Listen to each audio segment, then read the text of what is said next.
vocês. Bom dia, oitavo ano. Vamos dar continuidade aqui, né? Acho que a gente estava terminando a parte do reprodutor masculino. Cadê minha aula?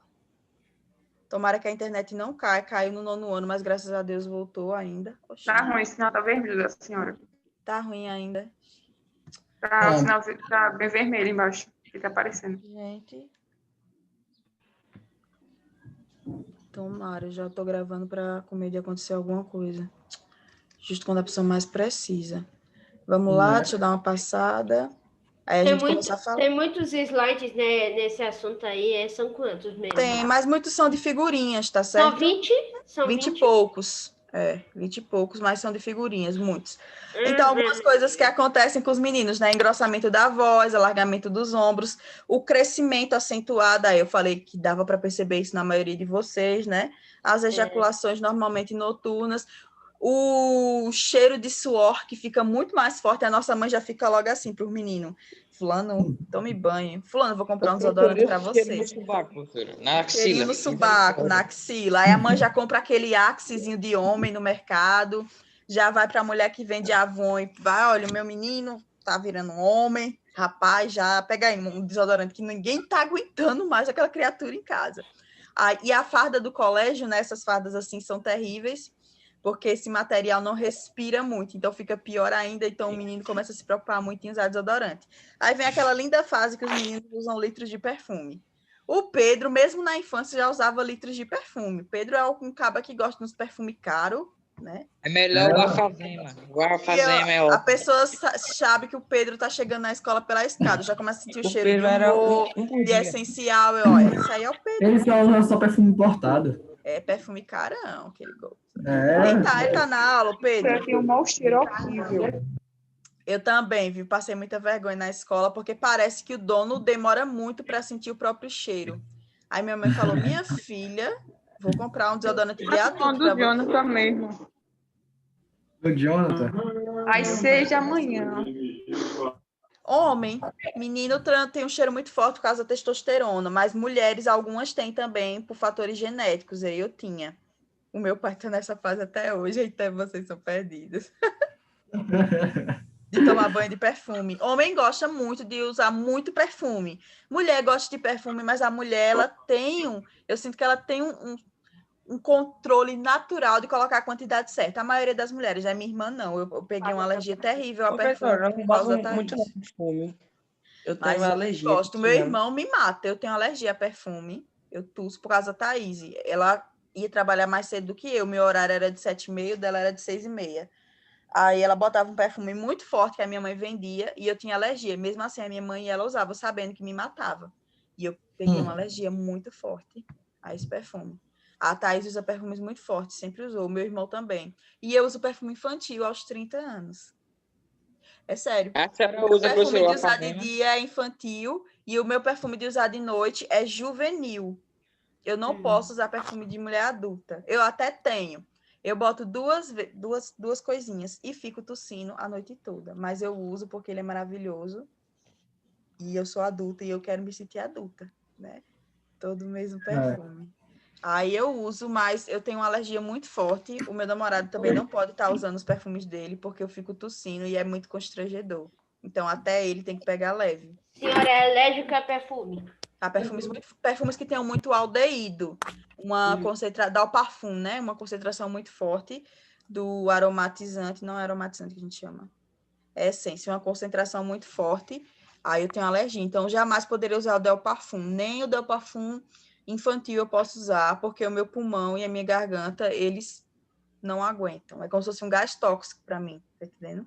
Tuço, fico com crise de asma.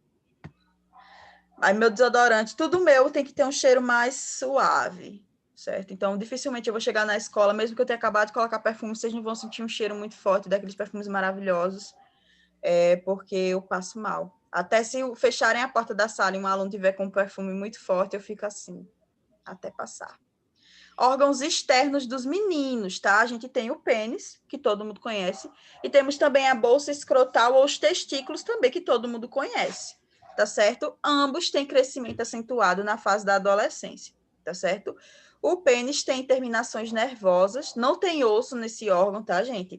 Eu tô falando porque na faculdade uma menina perguntou isso pro professor e eu não aguentei, nem eu nem o professor, nós dois rindo na sala por causa da pergunta da menina.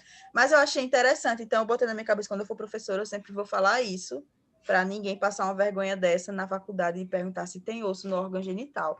Não tem, tá certo? Ele fica enrijecido quando há uma grande concentração de sangue sendo direcionada para lá, né? Então, quando o homem tem uma ereção, boa parte do sangue dele vai para lá, então as veias ficam tão cheias que ele fica rígido, né? Mas quando o homem relaxa, aquela tensão passa, o sangue volta a circular através do corpo normalmente e o órgão volta a ter uma textura muscular mais relaxada.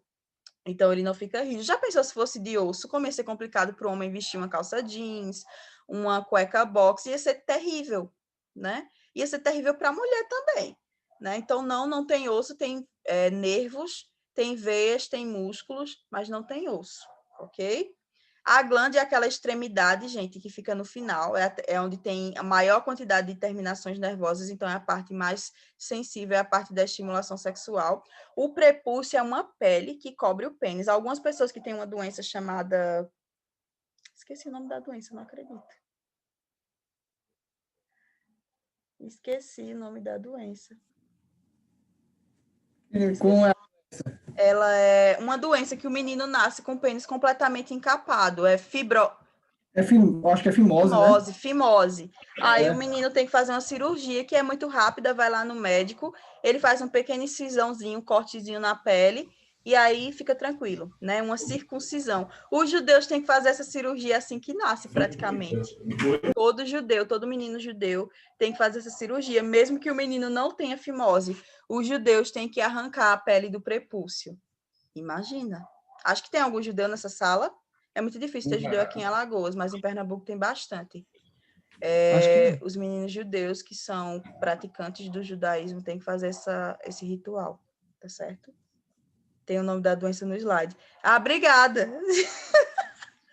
Eu sou ótima, é a prova de que eu leio o slide completamente. Né? Parabéns! Ótimo. Parabéns, obrigada. Agora os alunos são atenciosos, são orgulho de titia. Que lindo esse gatinho, gente. Pia, sempre tem um gato na minha aula, inclusive a minha querendo assistir a aula. Eu boto ele no chão, aí ele vai tudo de novo no meu colo. Eles têm muitos ciúmes de Ele aparelhos gosta de eletrônicos. você, Júnior. Eles gostam de aparelho eletrônico, né? A minha, ela digita, mexe, desligou a minha aula uma vez, desligou a aula Aqui, na assunto de faculdade. novo. Então, a doença é a fimose, tá?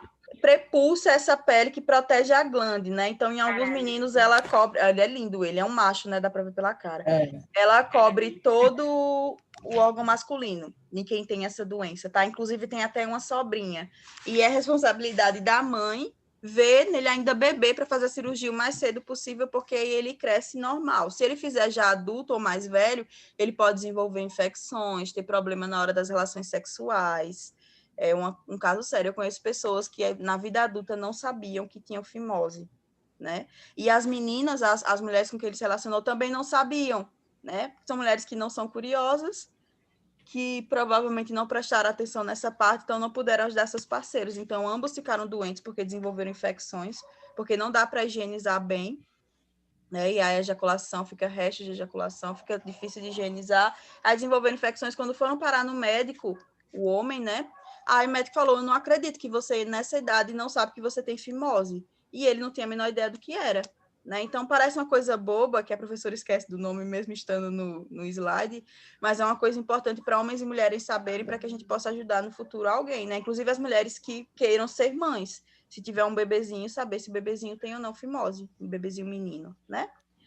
Acontece com as meninas o seguinte: o ímen nascer fechado também. Aí tem que levar no médico para fazer um cortezinho para abrir o ímen, para que a menina consiga menstruar e não tenha problemas lá de acúmulo de menstruação e também possa desenvolver infecções no futuro. Então, esse tipo de coisa, tanto em homens quanto em mulheres, pode acontecer, tá certo? A bolsa escrotal fica abaixo, fica lá nos testículos, né? Fora da cavidade abdominal. Normalmente, ela tem menos 2 ou 3 graus centígrados de temperatura um pouco mais baixa. Já é para aguentar, provavelmente, as roupas de baixo, né? Porque o homem tem que usar, tanto o homem quanto a mulher. Mas só que a mulher, os ovários ficam dentro do corpo, né? E o homem tem a gônada fora do corpo. Então, a roupa que ele veste aquece o local. Isso pode danificar as células reprodutoras. Então, naturalmente, tem uma temperatura um pouquinho mais baixa. Eu acredito que seja um mecanismo já natural do organismo para controlar com a temperatura das roupas, né? A cueca e a calça, ou a cueca e o short, a roupa que o indivíduo vai estar usando, tá certo? Gente, homens e mulheres, né? Mesma coisa, se você for um ginecologista, vai dizer, não use jeans muito apertado, não use calça muito apertado para você não desenvolver infecções, algum problema ginecológico. Um homem também. Um jeans muito apertado pode acabar até prejudicando aqui o aumento da temperatura e diminuindo a qualidade dos seus espermatozoides. Diminuir a qualidade dos espermatozoides não significa deixar impotente. Lembrem, espermatozoide não tem nada a ver com potência, tá? Diminuir a qualidade do espermatozoide é poder danificar e tornar o homem infértil, né? Ou fértil, porém com espermatozoide de baixa qualidade. Um espermatozoide de baixa qualidade pode gerar um filho com alguma deficiência.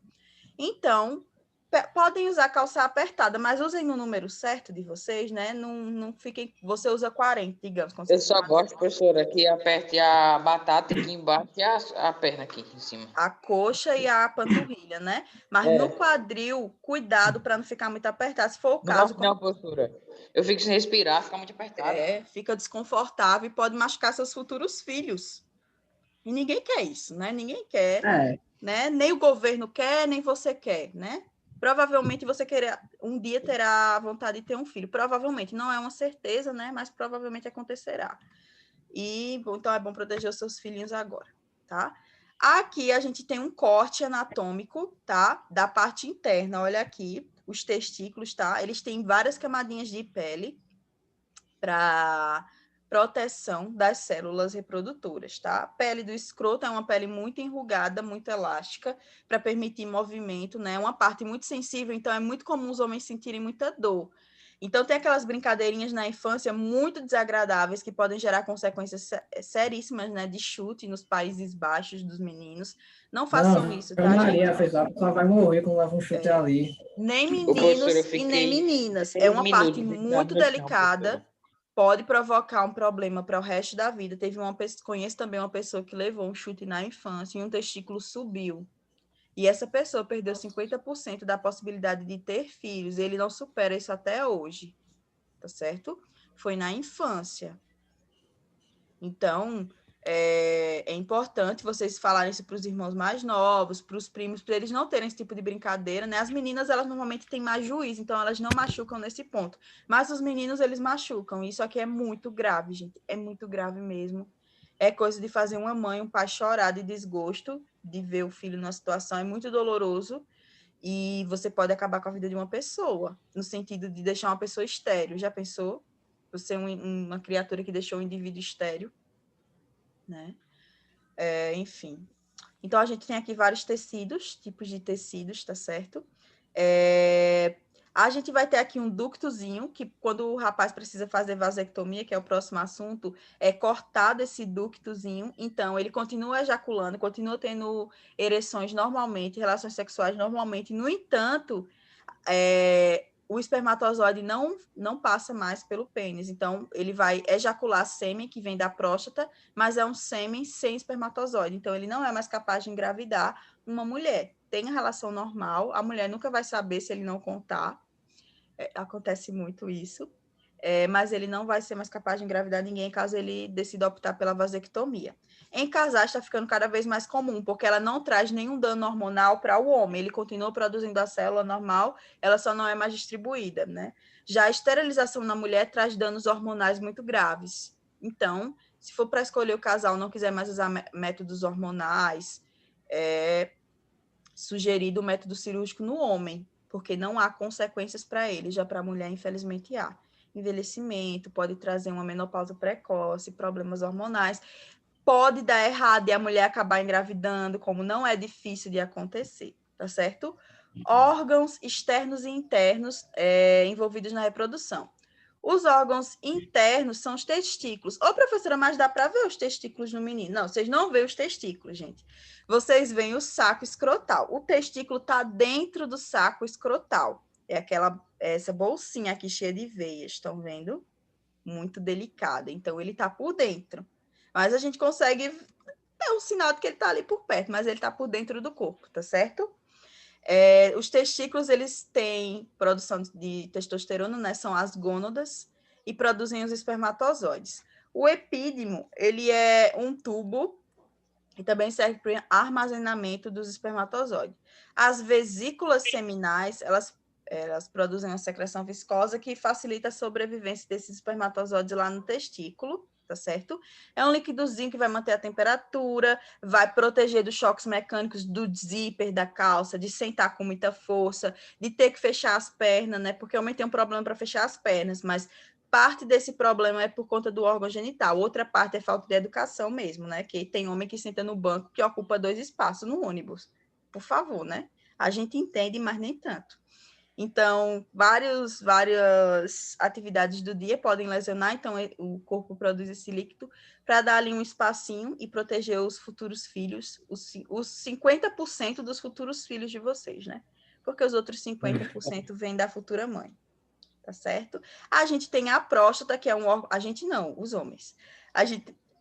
Os homens têm a próstata, que é um órgão interno, tá? Ela vai produzir o sêmen, que é o líquido que vai sair pela ejaculação. Normalmente vem o sêmen da próstata e os espermatozoides dos testículos. Lá eles se encontram, então o homem ejacula aquele líquido fértil ali, que é sêmen, são espermatozoides envoltos em sêmen. Quando o homem faz a vasectomia, só sai o sêmen sem o espermatozoide, tá certo? É uma secreção viscosa, tá? Ela neutraliza a acidez da vagina, então ela ajuda os espermatozoides a sobreviverem, né? A vagina é tão ácida que se fosse só espermatozoide, eles morreriam assim que entrassem, né? Ela é ácida para proteção da fêmea, né? Para não criar fungo nem bactéria, então ela é muito ácida para isso. Mas o esperma, coincidentemente, ele neutraliza, então tem uma reação química ali, então os espermatozoides conseguem sobreviver algumas horas. Se for um espermatozoide carregado de X, ele vai sobreviver até 2 dias, né? Se for um espermatozoide carregado de Y, ele vai sobreviver algumas horas. O carregado de X vai dar origem às filhas, o carregado de Y dará origem aos filhos, né? Aos homens. Então, os espermatozoides que carregam um X mais forte, eles sobrevivem mais. Já sabem o porquê, né? A natureza ela tende a privilegiar o nascimento de fêmeas, porque um macho só pode fecundar milhares de fêmeas, mas a fêmea só pode dar uma cria por ano, a não ser que ela tenha gêmeos, o que é muito raro. Então, no esperma, nós temos espermatozoides e sêmen, tá certo? Numa ejaculação, o homem em torno de 3 a 4 ml, que deve dar o quê, gente? Não tem aqueles copinhos de remédio da mãe da gente, que ela dá remédio pra gente? Vai dar mais ou menos a metade daquele copinho no máximo, tá certo? Uma colherzinha de chá. E pode ter de cerca de 350 milhões de espermatozoides ali. Olha quantos filhos um homem pode de uma vez só ter, né? Ele pode espalhar a semente dele pelo Brasil todo, de uma vez só. Então, um homem seria suficiente para fecundar o Brasil todo de uma vez só, tá? A gente tem um canal deferente, né, que leva os espermatozoides até a uretra. Esse canal deferente, salvo me engano, que é cortado, né, ele sofre um cortezinho no meio para que não vá mais espermatozoide na vasectomia. O homem vai para casa na mesma hora, a cirurgia ela leva minutos, muito rápida, praticamente indolor, e leva um ponto só, tá? A da mulher, por outro lado, é bem mais complicada, né? Leva várias horas, a mulher tem que ficar de repouso, enfim. Mulher é complicado, né? O encanamento é todo interno, então isso dificulta muito. Aqui a gente tem, né, a pubis, a bexiga do homem. Olha como é complexo. A gente tem a bexiga do homem, né? A uretra dele, muito grande, vejam só. A uretra da mulher é bem curtinha, a bexiga da mulher é bem baixa, né? A bexiga do homem ela é mais alta, ela é um pouco mais alongada. A uretra dele é gigantesca. A gente tem aqui o tecido erétil, né, onde a gente vai ter os músculos e as veias que vão fazer o pênis ficar rígido e maior quando o homem tem uma ereção. O pênis fica, inclusive, maior do que é no tamanho dele relaxado. A uretra fica por dentro do pênis, é por onde sai o xixi, tá? E também por onde vai sair os espermatozoides e os espermas. E o esperma, né? A glande, que é a parte... aquela última parte, né, que popularmente as pessoas chamam de cabeça. O epídimo, que vai estar aqui protegendo.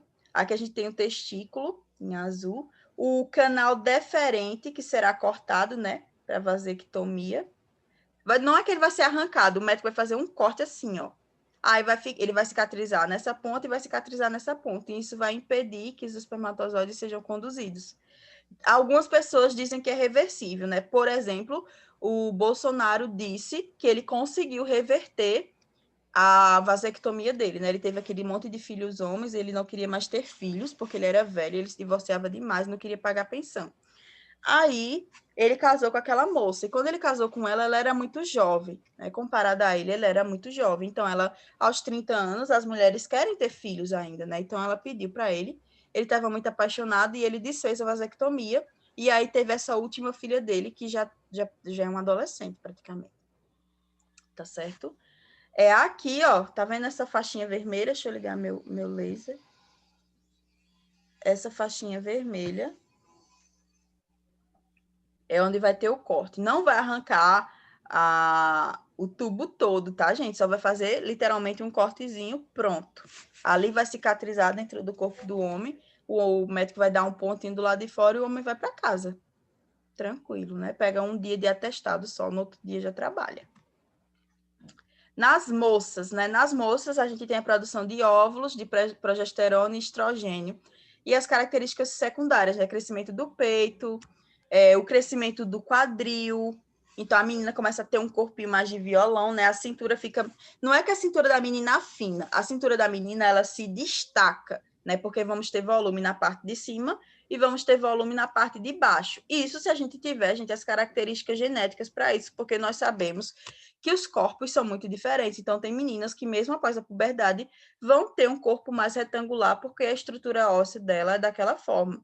Ou vão ter meninas que não vão ter um quadril tão redondinho, né? Vão ter um quadril um pouco mais suave, né? E tem meninas que vão ter um quadril ali bem protuberante, tá certo? Então, isso de afinar a cintura, não sei o quê, isso, na verdade, não é um mito, né? Mas não é uma realidade para todas as mulheres, né? A gente pode, qualquer menina aqui pode olhar tranquilamente para professores, por exemplo. Você vai professora com corpo mais retinho, professora com corpo mais violão, professora que não tem muita diferença da cintura para o quadril e assim por diante, tá certo? Então, a gente tem crescimento de seio, desenvolvimento das ancas, o quadril ele alarga um pouco por dentro, mesmo que não dê para ver, para abrir o canal para que um bebê possa sair. Então, o alargamento do quadril nada mais é do que a preparação para dar cria, tá certo?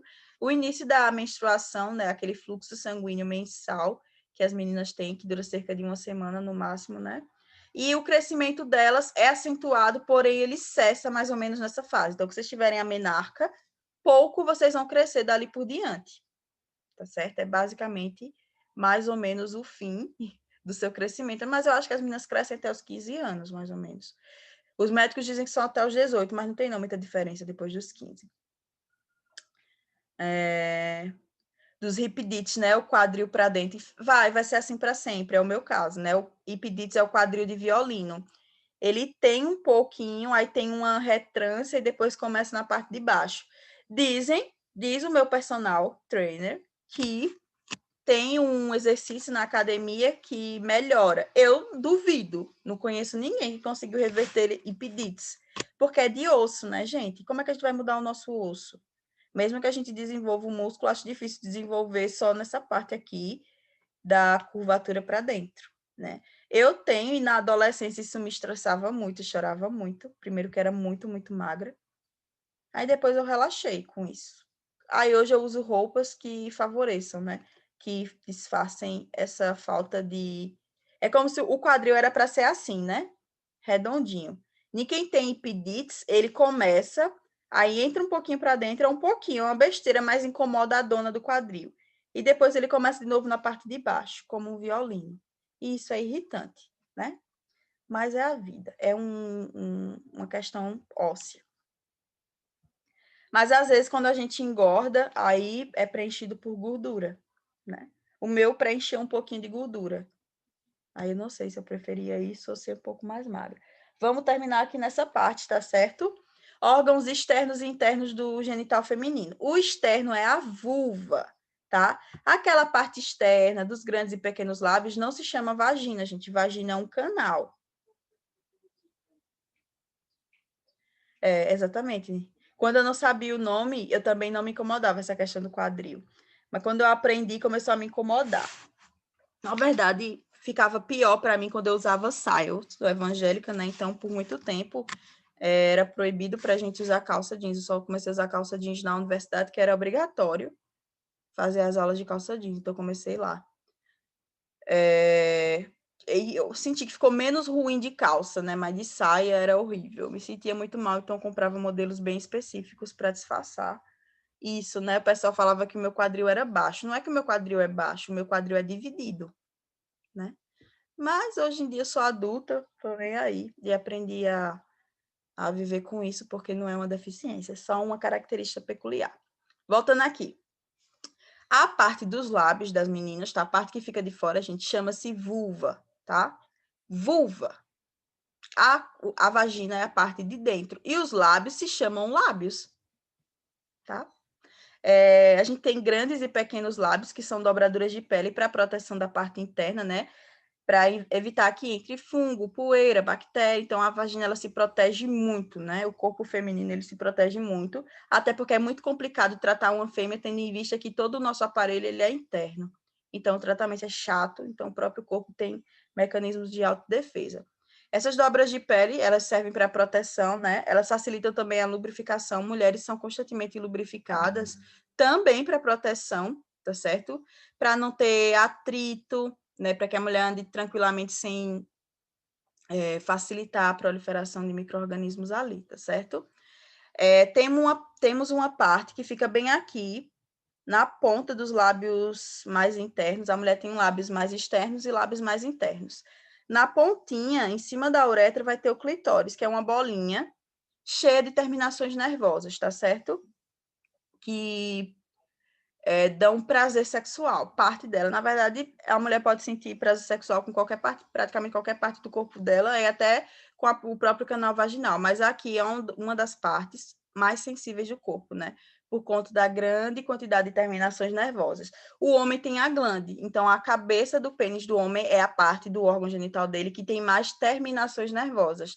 Na mulher é aqui, tá certo? É muito pequenininho, é mais ou menos do tamanho da cabecinha de um alfinete, é muito pequenininho, tá? Porém, extremamente sensível. Extremamente sensível. Tá certo? E aqui são os tipos de ímen. Aqui é um ímen do tipo anelar. Aqui a gente tem 3 mulheres virgens e aqui uma mulher que já teve um filho. Tá certo? Essa mulher aqui, ela é virgem, mesmo o ímen dela sendo aberto. Essa mulher é virgem e tem um ímen septado. Esse ímen aqui, ele é bem elástico. Essa mulher pode ter até algumas relações sexuais e esse ímen não se romper. Porque é difícil de romper, tendo em vista que ele é tipo uma listra no meio, tá certo? Tem essa aqui que sofre um pouquinho, é o ímen cribiforme. Às vezes tem até que fazer cirurgia para que a mulher consiga menstruar bem, né? Porque ele é quase fechado. Em algumas mulheres, ele é tão coisadinho que ele nasce literalmente todo fechado. Então, o médico faz uma incisãozinha para abrir. Essa aqui sente muita dor nas primeiras relações sexuais. Até conseguir romper isso, a mulher sente dor. Então, muitas vezes, a dor na relação sexual não é por falta de lubrificação, não é por falta de experiência, é por conta do tipo de ímen dela, que é um ímen mais fechadinho, e é normal. Mas depois de um tempo, quando ele se romper, aí as dores passam, tá certo? Exatamente, exatamente. A aluna falou aqui que dependendo do tipo de ímã, ele pode se romper até com exercícios físicos. É esse tipo aqui, tá certo? Você andando de bicicleta ou fazendo exercício na academia para a perna, ele pode se romper, tá? Então, minha gente, quando tinha aquelas questões dos árabes, por exemplo, os muçulmanos, né, que medem a virgindade de uma mulher pelo sangramento que ela tem da primeira relação sexual, só se dava bem essa mulher aqui, né? Porque essa aqui e essa aqui não sangram, porque são ímãs muito fáceis de se... Essa aqui já veio com ele rompido, então essa não vai sangrar de jeito nenhum. E essa aqui, ele vai romper, até se ela for bailarina, pode romper. Porque a bailarina, ela não tem uma elasticidade muito grande na perna, elas não fazem movimentos de levantar a perna constantemente, então aquele movimento pode romper o ímã, tá? Se romper dói ou não? Não, assim, pode ser que alguma menina sinta dor, mas ela acha que é uma cãibra normal, porque em exercício é normal você sentir dores em várias partes do seu corpo, aí você pode achar que é só uma cãibra, um estiramento. Não é uma dor absurda, é um trisco assim que ela pode acabar sentindo, porque isso aqui é um tecido muito delicado, muito fácil, é uma mucosa muito simples, né? Não vai nem sangrar. Então, imagine a dor de uma coisa que não vai nem sangrar. Acho que um corte dói muito mais, um cortezinho no dedo dói muito mais, porque sangra, né? Dói muito mais. Então, as meninas árabes, muçulmanas, árabes, sei lá, o pessoal lá, que eu esqueci, gente, que horrível, mas acho que são árabes, na maioria de religião lá do pessoal dos Emirados Árabes, que tinham esse tipo de ímã, sofriam muito, eram devolvidas, eram humilhadas, né? Sendo que, na verdade, era uma ignorância. Hoje, eu acho que eles fazem consultas ginecológicas para ver já qual é o tipo de ímã da menina, para não passar por esse tipo de constrangimento, né? Porque nem todas as mulheres nascem assim. Na verdade, é uma pequena proporção de mulheres que nascem com esse tipo de ímã. E as que nascem, sinceramente, provavelmente não gostam, né? Porque é cirurgia, é dor na relação sexual, várias relações para ser que perder a virgindade. Então, é bem tenso para elas, né? Essas aqui sofrem bem menos nas relações sexuais, tá? A uretra é muito pequenininha. Estão vendo que tem um buraquinho aqui em cima? Aqui é a uretra. Então, a mulher menstrua por esse canal vaginal, que é protegido pelo ímã, mas o xixi dela sai pela uretra, que é um buraquinho logo em cima, muito pequenininho. Tá certo? Esse aqui é o canal vaginal de uma mulher que teve o primeiro filho. Então, o ímã dela rasgou e alargou um pouco. Ah, professora, quer dizer que quando a mulher tem o filho, a vagina dela fica frouxa, fica alargada? Não. A vagina ela é muscular, então quando a mulher tem um filho, em alguns dias ela volta para o tamanho normal. Mas essa parte aqui, ela fica mais aberta assim. Afinal, passou um ser humano, né, com uma cabeça assim desse tamanho por aí. Então, não tinha como ficar como dessas meninas aqui, né? Então, um ginecologista que vai consultar uma mulher, ela nem precisa dizer que já teve filho, ele reconhece na hora pela diferença do tamanho, tá certo? Da abertura do ímã. Vou ter que encerrar por aqui, porque já acabei, estourei o tempo. Amanhã a gente continua, tá certo? Imagens fortes. Mas é assim mesmo, é aula de ciências. Toda vez que eu ia dar essa aula, chegava a Ana, a Larissa ou a Thaís na hora. E eu tinha que fechar. A Thaís ficava chocada. Galera, vamos lanchar até mais tarde, tá certo? Tchau, tchau. Até, tchau. Tchau. Até amanhã, no caso.